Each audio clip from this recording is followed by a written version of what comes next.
Welcome back to Indoor Smokers, guys. So I've had a lot of people asking me to do another story time video.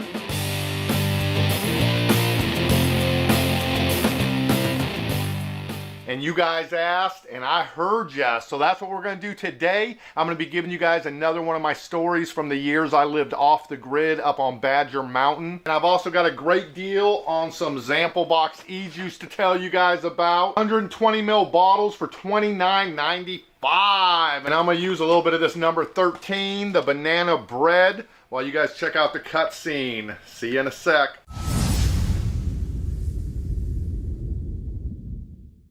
When I was in my mid-20s, I sold my parents' house, the one we all grew up in. So my parents had separated and all the kids had moved out. It was a big 2-story, 5-bedroom, 3-bath house.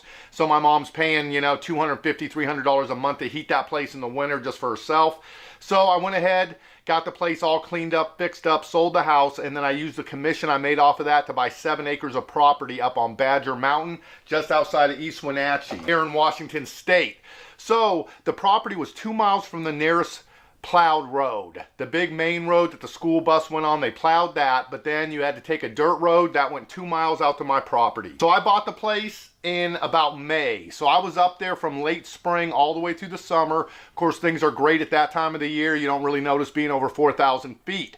But that 2 miles from the nearest plowed road should have given me a clue. But I was just cocky enough and naive enough to think I was just going to be able to rip out there all winter, put chains on or whatever I had to, and I thought I'd be able to fucking bust through the snow. But I was sadly mistaken. So the first winter, I think it's about late October, early November. And we've already had a couple of little snowstorms, and I've been driving out there. I'm not going down like the last quarter mile because there's a big hill that goes down and turns. So I'm parking there and walking the last quarter mile. But on this day, I think it was about early November, we were having a huge snowstorm. I'm driving up there with a buddy of mine. I've got a generator, some propane tank, some other equipment I'm supposed to be bringing out. One spot on the road, most of the way out there was pretty flat, but there was one spot where a hill goes up and it turns to the right at the same time. So it was just a terrible spot because you could only get up so much speed going up that hill or you're going to slide off on the turn. And if you didn't get enough speed going up, you weren't going to make it up to the top. So that's what ends up happening to us on this day. We get just up to where it starts to turn and boom, we're sliding, we're not going any further. So then we try to put it in reverse to come back down, and we get a few feet and then fuck, it just locks up, brakes all the way down. That thing's just sliding, finally just kind of turns and boosh off the side of the road. We're there for about an hour trying everything, putting branches and leaves and all anything we can find, shoving it under the tires, trying to fucking give us some grip so we can get out of there. Nothing's working, man. We are fucking stuck. It's still like a blizzard going on out there. By this time, we probably headed up there about 3 in the afternoon. By now, it's probably like 5:30. It's already dark. The fucking snow's coming down crazy, and we're finally like, man, we're fucked, dude. We ain't got no place to go, and there ain't no way we're gonna get this truck out of there. So there was actually 2 permanent residents on this 2-mile road out to my property, 2 other people who lived out there year round. And one of them we weren't that far from. We were probably about maybe a quarter, third of a mile from this guy's house that I had seen out there. He's a pretty hardcore old timer out there, but I'd never gone up and talked to him or anything. And from the experiences I've had with those fucking locals up on that mountain, it ain't good. That's all I know, man. They have not been pleasant to deal with. So I'm not looking forward to going up to this motherfucker's house and having to ask him for some help. But my buddy Pat's like, fuck, dude, what else are we gonna do, man? We got no choice. So we go trudging up to this guy's house, walk into his fucking fenced off area with the no trespassing signs and all of that, fucking go up to the front door. I can see in the window, there's a fire burning. There's an old fucking guy, looks like he's about in his 80s, no shirt on, just overalls, reading a book. And when I knock on the door, he doesn't even move. It ends up being his wife who comes to the door. So this older lady comes to the door, and she's seeming nice enough. She's being polite and everything. So basically I'm asking them if they got a chain or a winch or if they fucking got some sand we could even use, and she's like, we got nothing. Even though you know damn well they got everything you could need up there for the winter time. But anyways, they obviously got nothing for us. So I'm starting to leave off the porch, and then my buddy Pat's like, fuck, man, we need to at least use the phone, whatever, or ask her if we can use that. So I go back up, knock on the door again. Fuck, the lady comes back again, this time a little more irritated. And then she's like, no, we ain't got no phone. You can't come in. You can't use nothing, whatever. So I'm leaving again, and my buddy Pat's like, fuck, you can't leave, man. We're fucking stuck down there. What we're going to do? Just lay out here and die in the fucking winter? You got to go back, man, and see. We got to be able to use a phone, something. So I go back up a third time, knock on the door, and this time I see the fucking old dude reading the book. Bam! He just shuts the book and puts it down and gets up. And I'm like, oh, fuck. Now I'm in for it, man. So this old dude in his 80s comes up to the door, no shirt on, just wearing some fucking overalls. And this son of a bitch has got a hole in his throat with one of those fucking Donald Duck talking apparatus, you know. What the hell? And this guy starts fucking laying into me, dude. He is cussing me out left and right. You fucking MFers this, son of a bitch that, this, you know. Who the fuck are you? He yelled at me for making tracks in his snow, literally. He's like, look at these fucking tracks you're putting in my fucking snow. And so I'm just like, holy shit, dude. This guy ain't giving me an inch. So anyways, he says, who the fuck are you? So I'm like, hey, we're actually the guys who bought that property, the 7 acres up the road about a mile, you know. We bought it, we've been up there since this summer. So then all of a sudden I can tell, like now he realizes who I am. And he fucking starts laying into me even more. He's like, you sons of bitches been driving up and down this fucking road every day. You never come by, you never introduce yourself or say hello. And so I'm like, hey man, you got no trespassing signs all over your fucking yard, you know, that's why we didn't come in. And he looks right at me and says, well, that didn't stop you today.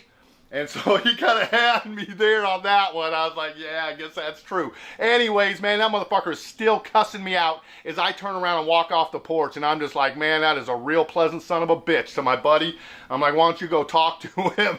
So me and him trudge back out to the truck, dude. Still blizzarding. Truck stuck in the fucking shoulder of the road. I just get in it at an angle, you know. You're all sloped and shit. My buddy Pat's still telling me, like, we gotta fucking go back. And I'm like, there ain't no way in hell I'm going back talk to that son bitch, man. I'm like, I'm just gonna fucking lay here and wait for death to come get me, because that's preferable to dealing with that son of a bitch. So anyways, my buddy Pat finally realized he ain't gonna convince me. Now he's a local. I'm from Seattle, so I'm not as used to dealing with these fucking locals and people like that, you know? So my buddy Pat goes out and he says, I'm gonna go fucking talk to him, whatever. I'm like, good on you, man, have fun. So to my complete shock, about an hour later, because I'm just laying there with my head on the fucking steering wheel, you know, resigned to death at that point, here comes fucking Pat sitting in the passenger seat of this old fucking 1960s dually pickup truck with big ass chains and shit on it, and there's hole in the throat John driving that fucking thing, coming down, gets out of there. He's all geared up now in big ass winter gear and shit with the hood and everything. Comes over to me, first thing he says is, how much money you got on you? And then my buddy Pat's like, fuck man, give him some money, you know, he's gonna help us out. So I opened up my wallet, and we were broke in those days. So I'm like, fuck man, I got 20 bucks on me. I think I might have had like 30 or something, but I needed like 10 bucks for gas or whatever. So I'm like, I can give you 20 bucks. And he says, 20 now and 20 next time I see ya. So what am I gonna do? You know, fucking argue with him at that point. So I'm like, all right, man, I'll give you another 20 next time I see you. So I give him 20 bucks. He hooks us up, fucking pulls that shit the whole fucking mile or however far out, all the way up the hill, back out to the main road and shit. So of course we gotta be like, thank you so much, you saved our life and everything.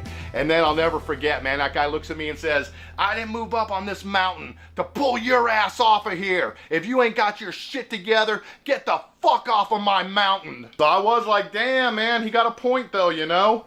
Like, you can't be coming up here expecting other people to pull your shit out, man, because this is one of those things, you get yourself into it, you better be able to get yourself fucking out. You made the decision to move up there. So after that point, I always just parked my truck out on the main road. I would just pull it into the main driveway, the road a little bit, the dirt road, and park it off to the side. So that way I was always right at the plowed road, and then I would just hike the 2 miles in and out. Fucking every day, in and out. But to wind this story up, a couple of weeks later, now I had actually done a video about trying to drive across the pass on Thanksgiving Day during a blizzard one time, and I got stuck, had to turn around, ended up getting stuck on a guardrail and had to get fucking popped off of that, almost killed everybody. But coincidentally enough, the final part of this story is actually on the same day as that other story, because it was that Thanksgiving with that blizzard and I needed to have my generator looked at. So I'm pulling that thing the 2 miles out on this fucking dirt road on a $10 Walmart sled, you know, with a little cord, pulling that shit. Took me about 2 hours to do it. Just from the time I started to the 2 hours when I got out there, was probably a foot of snow had gone down on top of about the foot and a half we already had. So I get all the way to about maybe within a quarter mile, a half a mile from the fucking plowed road, the main road out there. Pulling that shit up, man, I don't even know if I can do it. There's like a last hill. I'm fucking slipping and sliding and fucking struggling every step. Look up, and who do I see coming around the corner? This is probably like 7 or 8 o'clock on Thanksgiving night. There ain't nobody out on this fucking mountain at this time of night on Thanksgiving Day. But here comes fucking Holding the Throat John with his wife sitting next to him. They must have just been coming back from some kind of family get-together or something. So he comes around the corner, and I'm thinking, oh, thank God, man. He's going to see my fucking struggles, and he's going to be like, load up the generator, I'll take you up to the main road. So I'm just like, man, he saved me. Comes around that corner, rolls down his window, and says, where's my $20? And of course I didn't have his fucking $20 on me at that moment. I just had to be like, John, I'm sorry, man. I ain't got the $20. I'm trying to get out for Thanksgiving. I'm fucking in a struggle. I got this whole thing going on. And he just says, next time I see ya, boom, rolls up his window and they take off. And I'm just like, holy fuck, man. I gotta finish pulling that shit out.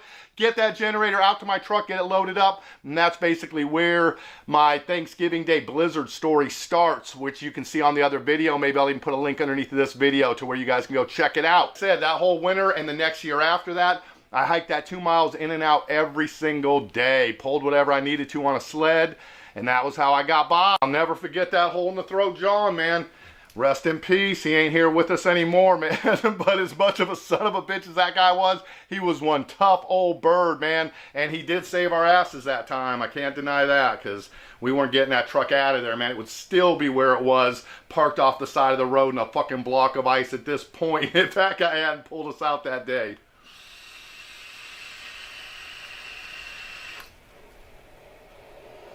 Got too into that. Barely had a chance to vape. So if you guys are curious, I am still vaping on this IPB cyanide or cyanide mod, however you want to say it. And that has the Sense iridescent tank on top, looking good. And then like I was telling you guys, right now Zamplebox has the special deal going on for this number 13. Actually, it's the 11, 12, or 13. 180 mil bottles for $29.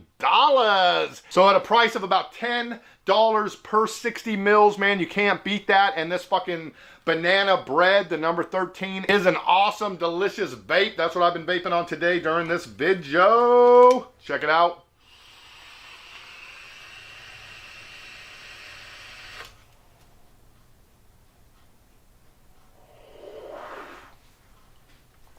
So, all right, guys, thanks for hanging out with me for a while today, listening to my story. You guys can let me know if you enjoyed that. I will try to do a couple of more of them. You could just give me a like and mention down below.